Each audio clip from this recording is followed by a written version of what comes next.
Time now for sports on SSPTV News.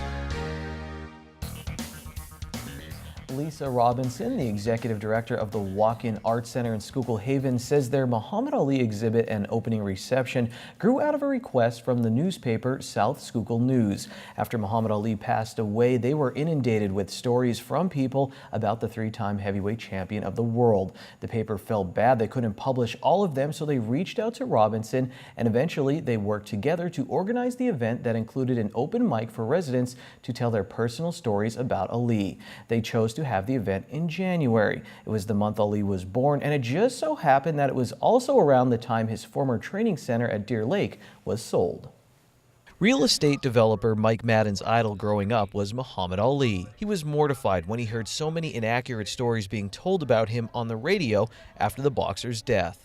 Madden spent the next morning fact-checking articles in the newspaper about Muhammad Ali. He was still upset, so he put down the newspaper and went to his computer. So I just started on Google, and for some reason I started with his ex-wives. I wonder what they're doing, and I come up and in one of the stories there was a reference to Deer Lake, and so I wonder what happened at Deer Lake. So I pop on, and it pops on my screen that it's now the Butterfly and Bee Bed and Breakfast, and it's for sale. And if you're interested, there's the number.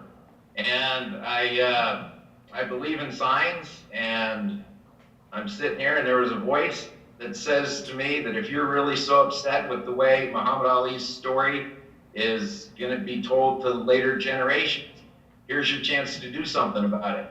Madden made the purchase and eventually got in touch with Sam Matta. Madden lives out west, so Matta has been helping him carry out his plan for Deer Lake. I made the contacts for the contractors, and we've gotten bids now.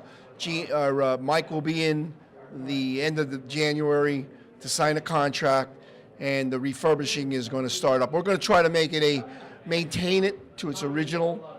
It needs to stay the way it is. We're hoping to make it an historical site, because there is a museum right now in Louisville, and it's the Muhammad Ali Museum, but this will be more or less a historical site. We will get it on the historical register, but that's somewhere down the line. Matta says Ali's decision to set up camp in Schuylkill County was heavily influenced by his business manager, Gene Kilroy, who hails from Monoy City.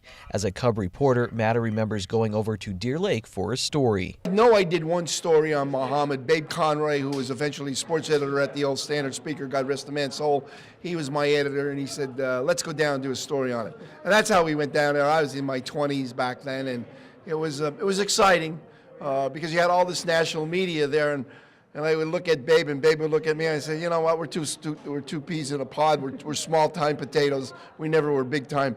But it got to be interesting because Muhammad Ali, he didn't care who you were. He didn't care what color you were, what faith you were.